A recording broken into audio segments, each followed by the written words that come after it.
हिन लेक्चर में असां डायरेक्ट ऐं इनवर्स प्रोपोर्शन सां रिलेटेड वर्ड प्रॉब्लम्स पढ़ंदासीं। हाणे हिन क़िस्म जे सवाल में छा हूंदो आहे, जेको कंप्लीट सवाल हूंदो आहे उहो ॿिनि स्टेटमेंट्स ते मुश्तमिल हूंदो आहे। पहिरीं स्टेटमेंट उहा हूंदी आहे त जेके बि ॿ क्वांटिटीज़ हूंदियूं आहिनि उन्हनि जा वैल्यूज़ गिवन हूंदा आहिनि, ऐं ॿी स्टेटमेंट में असांखे हिकु वैल्यू गिवन हूंदो आहे ऐं हिकु असांखां पुछियो वेंदो आहे जेको असांखे मालूम करणो हूंदो आहे। ठीकु आहे, त जॾहिं बि तव्हांजे साम्हूं हिन क़िस्म जो सवाल अचे त सभिनी खां पहिरियों सवाल खे सम्झो ऐं उन खां पोइ ॾिसो त उन में डायरेक्ट प्रोपोर्शन आहे या इनवर्स प्रोपोर्शन आहे, उन खां बाद में तव्हां उनखे हल कयो। ठीकु आहे, हाणे हिन सवाल खे ॾिसो, if the cost of 20 Marcus is RS 180, how much will 15 Marcus cost. माना 20 मार्कस जी जेका क़ीमत आहे उहा 180 आहे, त 15 मार्कस जी क़ीमत केतिरी थींदी। त यादि रखो त प्राइज़ ऐं एटम्स जे विच में हमेशह डायरेक्ट प्रोपोर्शन हूंदी आहे। छो त जेकॾहिं नंबर ऑफ एटम्स असां वधाईंदासीं त प्राइस बि वधंदी, जेकॾहिं नंबर ऑफ एटम्स थोरा हूंदा त प्राइस बि छा हूंदी, घटि हूंदी। त डायरेक्ट प्रोपोर्शन उहा ई हूंदी आहे जंहिंमें हिकु क्वांटिटी इंक्रीज़ थिए त ॿी बि इंक्रीज़ थिए, जेकॾहिं हिकु डिक्रीज़ थिए थी ॿी बि डिक्रीज़ थिए। हाणे हिते कॉस्ट ऐं मार्कस जे विच में जेका आहे उहा आहे डायरेक्ट प्रोपोर्शन। ठीकु आहे, इहा असांखे ख़बर पइजी वई। हाणे असां पंहिंजी डेटा लिखी करे हिन प्रॉब्लम खे सॉल्व कंदासीं। ठीकु आहे, त छा छा शयूं गिवन आहिनि, हिकु मार्कर्स, ठीकु आहे, ॿियो छा आहे कॉस्ट। त जॾहिं 20 मार्कर्स हुया, 20 मार्कर हुआ, त उन वक़्तु क़ीमत केतिरी हुई, 180। त असां लिखंदासीं जॾहिं 20 मार्कर्स हुया त उन वक़्तु क़ीमत हुई 180 रुपया। ठीकु आहे, उन खां पोइ चवे थो त 15 मार्कर्स जी क़ीमत केतिरी थींदी। त मार्कर्स जी लिस्ट में असां मार्कर हेठां असां लिखंदासीं मार्कर्स, पहिरियां 20 मार्कर हुआ त उन वक़्तु क़ीमत 180 रुपया। जॾहिं 15 मार्कर आहिनि त क़ीमत केतिरी थींदी, इन जॻह ते असां कोई बि लेटर यूज़ करे सघो था, XYZ ABC या कोई बि लेटर तव्हां यूज़ करे सघो था। असांखे 15 मार्कर्स जेका आहे प्राइस मालूम करणी आहे। ठीकु आहे, हाणे असांखे इहा ख़बर पइजी वई त हिते मार्कस ऐं कॉस्ट जे विच में, प्राइस जे विच में जेका आहे डायरेक्ट प्रोपोर्शन आहे। ठीकु आहे, हाणे फ़िलहाल मां तव्हांखे ट्रेडिशनली तरीक़े सां हल करायां थो। त उन में छा थींदो आहे त जेकॾहिं डायरेक्ट प्रोपोर्शन आहे त असां हिननि जे विच में हिकु प्रोपोर्शन ठाहींदासीं। ठीकु आहे, ॿई एरो जेके आहिनि उहे हेठि ईंदा। ठीकु आहे, हाणे ॿिन्ही एरो हेठि अचण जो मक़सदु आहे त हिते 20 रेशो असां लिखंदासीं 15, 20/15। ठीकु आहे, बराबरि 180/x। 180 जॾहिं डायरेक्ट प्रोपोर्शन हुजे त ॿई एरो जेके आहिनि, ॿई तीर जा निशान जेके आहिनि उहे हेठि ईंदा। हाणे हिते प्रोपोर्शन ठही वई। हाणे असां प्रोपोर्शन में पढ़ियो आहे त product of means is equal to product of extremes. ठीकु आहे, हाणे 20 ऐं एक्स जेका आहे इहे आहिनि एक्सट्रीम्स, जेके ॿाहिरियां रुकियूं हूंदा आहिनि उन्हनि खे असां एक्सट्रीम्स चवंदा आहियूं। ठीकु आहे, उन्हनि खे तव्हां पाण में ज़रब कयो, मतिलबु 20 खे ज़रब कंदव एक्स सां ऐं 180 खे ज़रब कंदव 15 सां। ठीकु आहे, मतिलबु विचां जेके रुकन आहिनि, टर्म्स आहिनि, उहे पाण में ज़रब कयो ऐं ॿाहिरियां रुकन जेके आहिनि उहे पाण में ज़रब कयो। ठीकु आहे, हाणे हिते 180 खे 15 सां ज़रब करण जी ज़रूरत न आहे, छो त हेॾो वारो जेको चाचो ईंदो उहो हिन सां डिवाइड में हलियो वेंदो, उनजो टेबल लाज़मी वेंदो। हिते 180 खे 15 सां ज़रब करण जी ज़रूरत न आहे। असांखे वैल्यू खपे हिन एक्स जो, त असां हिन एक्स खे हिते रखंदासीं अकेलो, उन सां गॾु जेको 20 पियो आहे असां बराबरि जी ॿी साइड उनखे शिफ्ट कंदासीं। त जॾहिं इहो 20 बराबरि जी ॿी साइड वेंदो त इहो 20 ॾिसो हिते मल्टीप्लाए थिए थो। जॾहिं हिते मल्टीप्लाए थिए थो ॿी साइड वेंदो, डिवाइड में हलियो वेंदो, अपान में हलियो वेंदो। त माना 180 × 15 ऐं जेको 20 आहे उहो हलियो वियो अपान में। ठीकु आहे, हाणे 20 जो खोड़ो ॾिसो, 20 जो खोड़ो 20 ते हिकु दफ़ो वेंदो, 180 ते वेंदो 9 दफ़ा। वरी जॾहिं तव्हां 9 खे 15 सां ज़रब कंदो तव्हांखे जवाबु मिलंदो 135। त अहिड़ी तरीक़े असां जेको एक्स वैल्यू मिलियो उहो केतिरो मिलियो, 135। मतिलबु 15 जेके मार्कर्स आहिनि उहे असांखे 135 रुपयनि में मिलंदा। उनखां पोइ हिन प्रॉब्लम में ॾिसो, 7 men can complete a work in 52 days। हाणे पहिरें स्टेटमेंट में असांखे जेके ॿई क्वांटिटीज़ आहिनि उन्हनि जा वैल्यूज़ ॿुधाया विया आहिनि। ठीकु आहे, इन हाउ मेनी डेज़, हाणे डेज़ असांखे मालूम करणा आहिनि। विल 13 men will finish the same work. ठीकु आहे, हाणे 7 माण्हू कोई बि कमु जेको आहे उहे 52 ॾींहं में कंप्लीट कनि था, ठीकु करे सघनि था। ठीकु आहे, हाणे उहो साॻियो कमु जेकॾहिं 13 माण्हू हुजनि त उहे केतिरनि ॾींहंनि में कंप्लीट कंदा। त सभिनी खां पहिरियां असांखे इन में इहो सम्झणो आहे त हिते डायरेक्ट प्रोपोर्शन आहे या इनवर्स प्रोपोर्शन। ठीकु आहे, त यादि रखो त हमेशह मेन ऐं वर्क जे विच में इनवर्स प्रोपोर्शन ई हूंदी आहे। छो इनवर्स प्रोपोर्शन, त ॾिसो त जेकॾहिं 7 माण्हू हुआ उहे 52 ॾींहंनि में कोई बि कमु कनि पिया। ठीकु आहे, हाणे जेतिरा ज़्यादा माण्हू वधाईंदासीं त ओतिरो टाइम जेको आहे असांखे घटि लॻंदो। ठीकु आहे, वर्क ऐं टाइम जे विच में इनवर्स प्रोपोर्शन। ठीकु आहे, मेन, ठीकु आहे, जेतिरा मेन असां वधाईंदासीं, माण्हू वधाईंदासीं त टाइम जेको आहे उहो थोरो लॻंदो, या जेकॾहिं माण्हू घटि हूंदा त टाइम वधीक लॻंदो। त हिते कहिड़ी प्रोपोर्शन आहे, इनवर्स प्रोपोर्शन आहे। ठीकु आहे, हाणे इन में असां छा कंदासीं, सभिनी खां पहिरियां असां पंहिंजी डेटा लिखंदासीं। ठीकु आहे, पहिरियों मेन, ठीकु आहे, ॿियो डेज़। ठीकु आहे, त मेन जॾहिं 7 हुआ 7 माण्हू हुआ त उहे केतिरनि ॾींहंनि में साॻियो कमु कनि पिया, 52 ॾींहंनि में करे सघनि था पिया। ठीकु आहे, 7 माण्हू 52 ॾींहं में उहो कमु करे सघनि था। ठीकु आहे, हाणे ॿिए स्टेटमेंट में माण्हू जेके आहिनि उहे केतिरा आहिनि, उहे थी विया 13। ठीकु आहे, हाणे उहे केतिरनि ॾींहंनि में कमु कंदा उहो असां हिते लिखंदासीं एक्स। ॾिसो न, जेकॾहिं माण्हू वधी विया आहिनि त ज़ाहिरी ॻाल्हि आहे कम में जेको आहे टाइम थोरो लॻंदो, उहो कमु जेको आहे जल्दी में थी वेंदो। ठीकु आहे, इहो कॉमन सेंस आहे। ठीकु आहे, हाणे जेकॾहिं इनवर्स प्रोपोर्शन आहे त असां हिते प्रोपोर्शन ठाहींदासीं, पर हिन छा थींदो, हिकु एरो हेठि ॿियो एरो जेको आहे उहो मथे वेंदो। ठीकु आहे, कीअं त एरो जेकॾहिं हेठि अचे थो, एरो शुरूआति थिए थो 7 खां, त माना पहिरियों असां लिखंदासीं 7/13 इज़ इक्वल टू, हाणे हिते असां छा कंदासीं, जेकॾहिं इनवर्स प्रोपोर्शन आहे त एरो मथे वञे थो, मतिलबु पहिरियों असां लिखंदासीं एक्स, पोइ असां लिखंदासीं 52। जेकॾहिं डायरेक्ट प्रोपोर्शन हुजे हा त ॿई एरो हेठि अचनि हा, माना हिते पहिरियों लिखूं आहे 52, पोइ लिखूं आहे एक्स, जीअं असां मथे प्रॉब्लम में कयोसीं। ठीकु आहे, हाणे असां छा कंदासीं, product of means is equal to product of extremes. Means जेके आहिनि उहे पाण में ज़रब कयो, मतिलबु 13, ऐं एक्स जेके आहिनि उहे पाण में ज़रब थींदा। 7 ऐं 52 जेके आहिनि उहे पाण में ज़रब थींदा। ठीकु आहे, 7 ऐं 52 एक्सट्रीम्स आहिनि। हाणे असांखे वैल्यू खपे न एक्स जो, हिन सां गॾु जेको 13 पियो उहो बराबरि जी ॿी साइड असां शिफ्ट कंदासीं, ऐं 7 खे 52 सां ज़रब करण जी ज़रूरत नाहे। ठीकु आहे, ॾचे खां बचो, त 7 ज़रब जेको 52 पियो उहो जीअं पियो आहे एज़ इट पियो हुजे, जेको 13 हिते मल्टीप्लाई पियो आहे बराबरि जी ॿी साइड वेंदो त उहो डिवाइड मलियो वेंदो।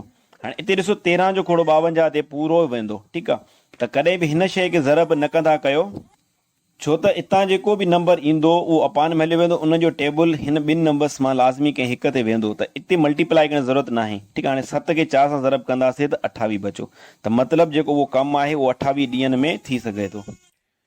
नेक्स्ट क्वेश्चन ॾिसो, अ कार ट्रेवल्स 90 किलोमीटर इन 2 hours, how much distance will it cover in 6 hours. ठीकु आहे, हाणे पहिरीं स्टेटमेंट में असांखे डिस्टेंस ॿुधायो वियो आहे त 90 किलोमीटर जेको डिस्टेंस तय थिए थो केतिरनि कलाकनि में, 2 कलाकनि में। ठीकु आहे, ॿी स्टेटमेंट में असांखे छा चए थो त डिस्टेंस केतिरो कवर थींदो, 6 कलाकनि में। ठीकु आहे, हाणे हिते जेको प्रोपोर्शन असां ॾिसंदासीं त डिस्टेंस ऐं टाइम जे विच में, त यादि रखो त हमेशह डिस्टेंस ऐं टाइम जे विच में डायरेक्ट प्रोपोर्शन हूंदी आहे। छो त जेतिरो ज़्यादा टाइम लॻंदो ओतिरो ज़्यादा डिस्टेंस तय थींदो।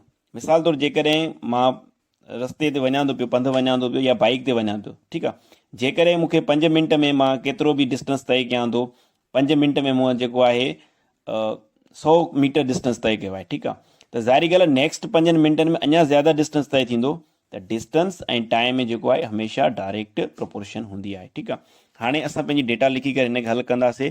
त पहिरियों जॾहिं डिस्टेंस 90 किलोमीटर हुयो, असां लिखंदासीं डिस्टेंस 90 किलोमीटर, उन वक़्तु टाइम केतिरो लॻे पियो, 2 कलाक। ठीकु आहे, वरी जॾहिं टाइम आहे 6 कलाक, त डिस्टेंस केतिरो तय थींदो उहो असां लिखंदासीं त एक्स। ठीकु आहे, हाणे हिते डायरेक्ट प्रोपोर्शन आहे त असां ॿई एरोज़ जेके आहिनि उहे हेठि खणी ईंदासीं। ठीकु आहे, हाणे ॿई एरो खणी आया हेठि, हाणे असां हिते प्रोपोर्शन ठाहींदासीं। हिकु रेशो ठहंदो 90 ऐं एक्स जो, त लिखो 90/x। ठीकु आहे, ऐं ॿिए में ठहंदो 2/6। ठीकु आहे, हाणे हिते प्रोपोर्शन ठही वई। हाणे असां छा कंदासीं, product of means is equal to product of extremes, माना एक्स ऐं 2 खे ज़रब कंदव, ऐं ॿी साइड 90 ऐं 6 खे ज़रब कंदो। 90 खे 6 सां ज़रब करण जी ज़रूरत न आहे, एक्स इज़ इक्वल टू 2 जेको हिते मल्टीप्लाई पियो आहे, ॿी साइड वेंदो त उहो अपान में हलियो वेंदो। ठीकु आहे, हाणे हिते 2 जो खोड़ो ॾिसो, 90 ते केतिरा दफ़ा वेंदो, 2 जो खोड़ो 90 ते वेंदो 45 दफ़ा। हाणे 45 जेको आहे उहो 6 सां ज़रब थींदो, 45 खे 6 सां ज़रब करे ॾिसो। ठीकु आहे, 5 3 मथे 4 24, 24 3 थींदो 27, माना 270।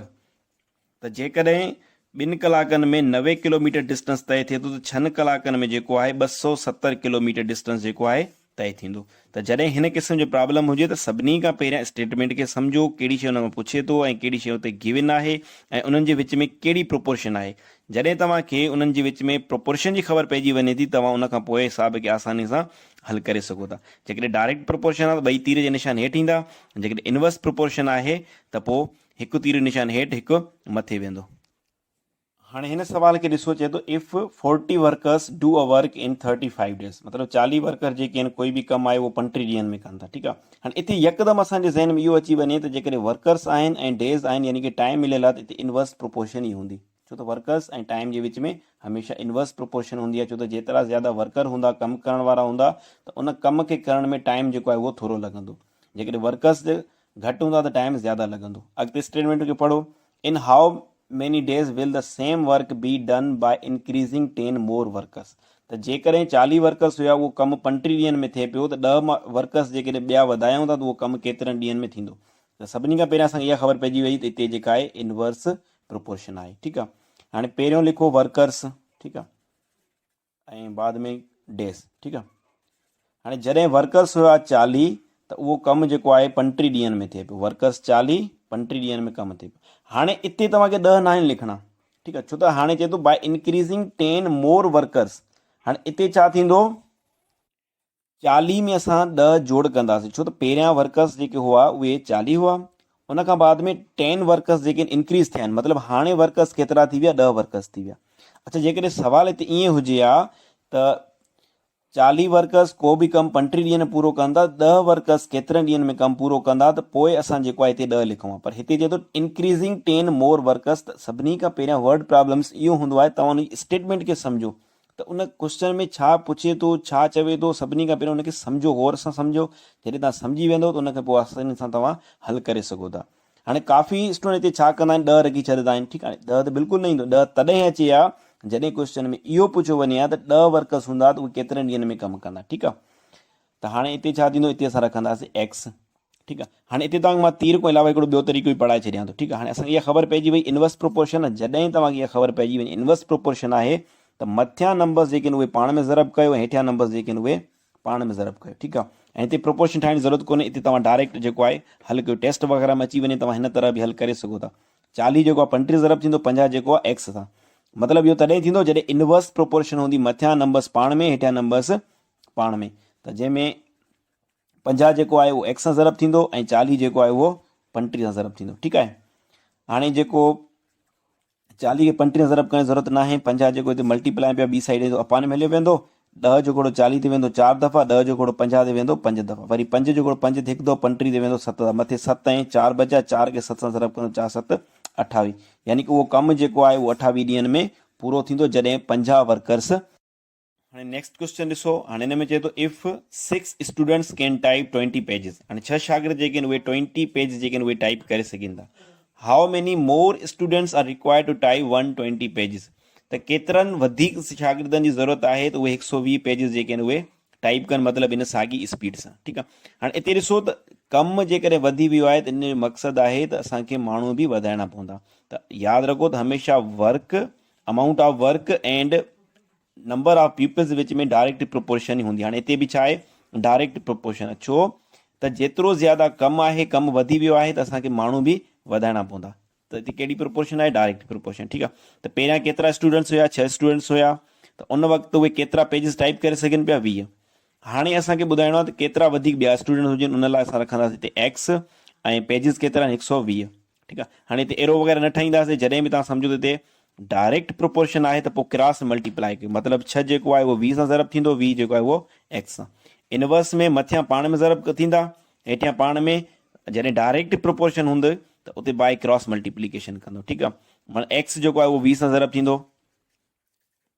बराबर में 6 जेको आहे उहो 120 सां। ऐं 120 सां ज़रब करण जी ज़रूरत न आहे, छो त हीउ चाचो जेको हिन साइड ईंदो उहो अपान में हलियो वेंदो ऐं हुनजो खोड़ो जेको आहे 120 ते पूरो वेंदो। ठीकु आहे, 20 ते मल्टीप्लाई पियो, ॿी साइड वियो अपान में हलियो वियो, 20 जो खोड़ो 120 ते केतिरा दफ़ा वेंदो, 6 दफ़ा वेंदो, वरी 6 ऐं 6 खे ज़रब कंदा, जवाबु मिलियो 36। ऐं असांजो जवाबु हिन क्वेश्चन मुताबिक़ 36 न आहे।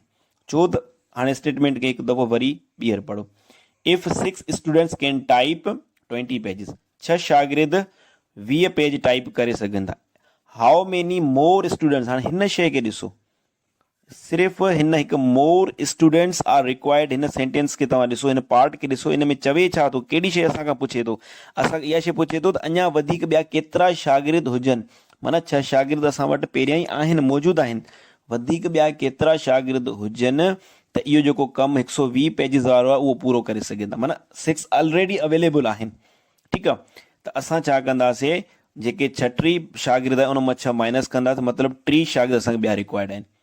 जेकॾहिं हिते सवाल ईअं हुजे हा त how many students can complete the work, how many students can type 120 pages. ठीकु आहे, हाउ मेनी हुजे हा त केतिरा स्टूडेंट्स 120 पेज जेके आहिनि उहे टाइप करे सघनि था। हाउ मेनी स्टूडेंट्स हुजे हा त असांजो जवाबु 36 बिल्कुलु ई हुजे हा, पर हिते चए थो केतिरा वधीक ॿियनि स्टूडेंट्स जी ज़रूरत आहे। माना इहो कमु 36 शागिर्द करे सघनि पिया, 6 शागिर्द पहिरियों ई अवेलेबल हुआ, त मतिलबु हाणे असांखे 3 शागिर्द जेके आहिनि ॿिया रिक्वायर्ड आहिनि। ठीकु आहे, त क्वेश्चन खे पढ़ंदा कयो, क्वेश्चन खे सम्झंदा कयो त हुन में कहिड़ी शइ पुछे थो, कहिड़ी शइ गिवन आहे। नेक्स्ट क्वेश्चन ॾिसो, हिन में चए थो इन अ fort 600% have food provision for 27 days and after 10 days ॾियो थे 80 more person joined them, for how many days will the same food provision be sufficient?